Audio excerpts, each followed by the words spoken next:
Finfinnee guyyaa meeqatti si barbaannee jirraadha.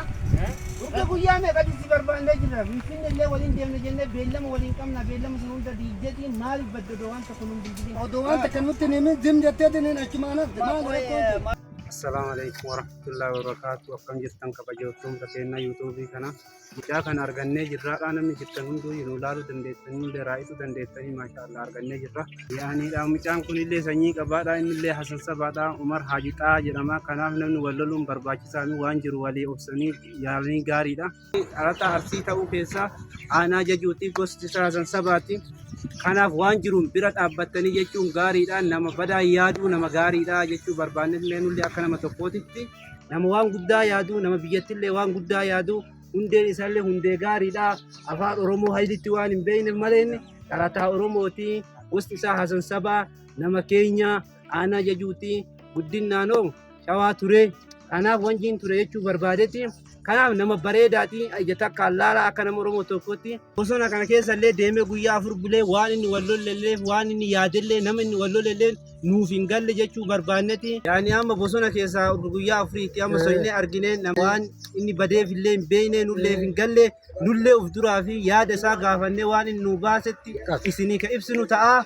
Mucaan kun amma haadha namni horatu isa namni agartanii beeksisabummaan horatu isa. Haati isaa immoo haga har'aatti fayyaan arganne udda mucaan kun manaa bade udda dhabame agartanii kuni kulliin amma aalama rabbi baase aalamni baay'ee sun immoo akka carraa rabbi irra fidee bosona keessatti guyyaa 4tti agarre guyyaa 4 sa'aatii meeqatti sa'a 9tti agarre guyyaa keessaa sa'a 9 agarre gaafa 5ffaa gaafa seenuu hedduu kana rabbi argamsiisee rabbi isa mul'isee rabbi umrii isaa haa dheeressu nu agartanii Hasan Sabni muluun waadan haa dhaga'uu.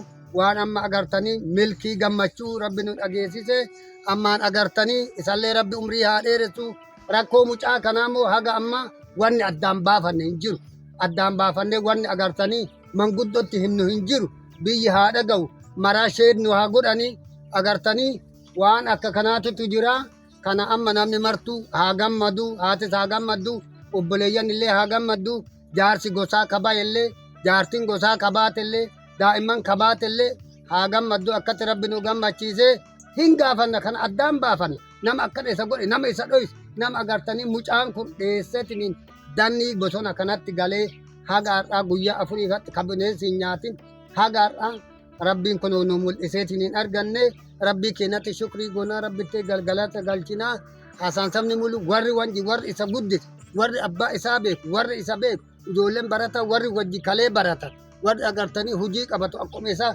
mucaan kun hujii keessa hujii hin beeknu har'a dannii keessan hin beeknu kana kulli rabbiin agartanii galata rabbii keenyatti galfannaa argannee milkoofne warri achillee haa dhaga'u ka shawallee haa dhaga'u ka wanjillee haa dhaga'u adaadota jira agartanii durbiidhantu jira galataan dhufan agartanii sanabicha bakkeen amma inni dheessee namni danni isa galche hin beeknu sanabicha addaan baafannaa tana agartanii isinillee warri gurraan dhageettan rakkoo isaa kana nu hiitanii wajjumaan dhageenna milkii gaarii rabbi nu haa taasisu isallee umrii rabbi haa dheeressu. Viidiyoo waraabame kaafe laala. Viidiyoo waraabamee jiraadha. Viidiyoo kanarratti nu laalati. አንድ ነገር ልንገራችሁ እኮ ምንድነው ችግሩ? ምንድነው የኛ ጠፋው ለቀን ሙሉ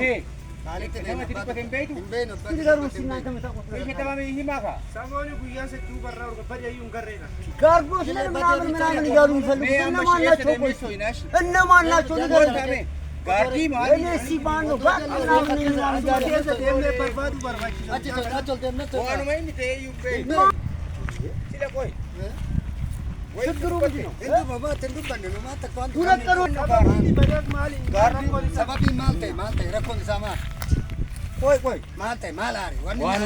ጋርዲ ማሊ ጀንሰና ቆይ ጋርዲ ማሊኒ ጋርዲ ማለት በእነሱ ጋርዲያቹ ማለት ዋንን በ አረ በጣም ነው የሚገርመው እነኚህ ጋርዲ ምናምን ያሉ ሰው የሚያስፈራሩ ይን ጋርዲ ነው ሞከም ቦላሽ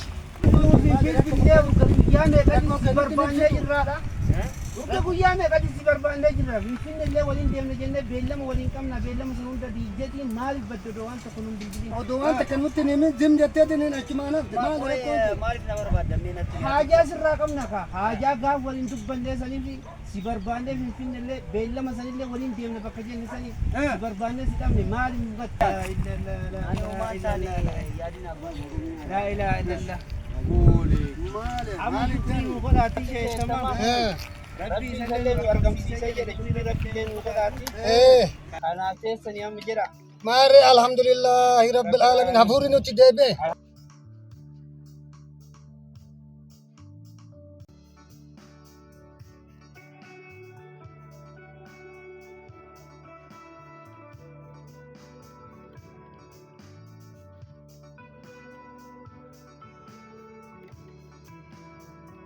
maal wanda kan jiru isaan umar haajaa jedhama kolii jedhama hasan saba keessaa kolii guddoo jedhama aanan isaanii jaju jedhama teessoon akkasumatti magaalaa Adaamaa keessa jedhama kanaaf amma nu argamuu isaaniitiif baay'ee itti gammanna kanaaf Oromoonni hundi beekuu dandeettanii hasan saba guutuu jechuudha barbaanna. Maal gaarii jechi keessan amma mucaan kun eessaa dhufe biyyi inni dhufeetiin hin jedhe dhaloonni isaa ree abbaa hasan saba malee abbaan xiqqeennan biyya kana galu as gallaan faabirikaa sukkaara hojjetan achi as deemanii oomu abbaan amrii ta'an eega amrii ta'an immoo Adaamaa galan Adaamaa galan asumaan mucaan kurree hojii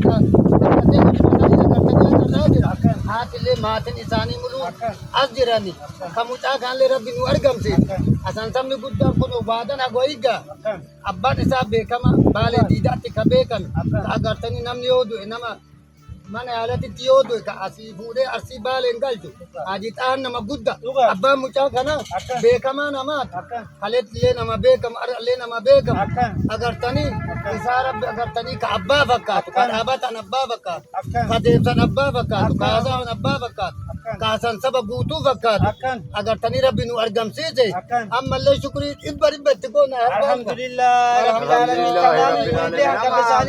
kayyam deemna በቃ እሺ ሂዱ እናንተ ዴማ ሲኒ ጉፋን አከምት ደምና ማለት ከይ ዴማ ደምና ማለት ደምና ማለት በቃ እሺ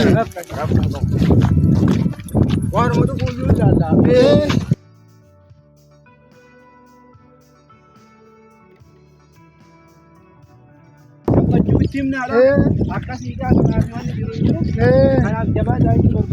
Gaarii maarree jechi keessa akkan hin barbaadu nullee nama tokko akka galgaltu hin barbaadu. Namaan walloluun gaariidha.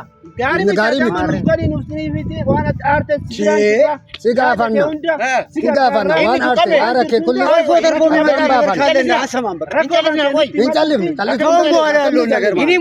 ወገን እንዳለ ወንድም እንዳለ ማመን ሲቢራን ጅራም ወራከና ሳቡቃቸው ረኮ ከኑቲ ረኮ ከዋን አልበዛም ሲሂና ሲቢራን ጅራም ዶሌ ጉዲ ወማ ሲጀላበድ ዋን አርሴ መናሲባስ ዋን አርሴ መናሲባስ ወንድሞች እንዳለ ከፈለክ ደውዬው ላገናኛ የፈለገ ነገር ቁጥራቸው ውስጥ ከፈለክ ደውለን እንሄድላችኋለን።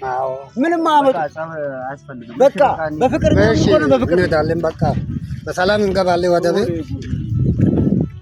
Lolin barbaachisu. Lolin barbaachisu.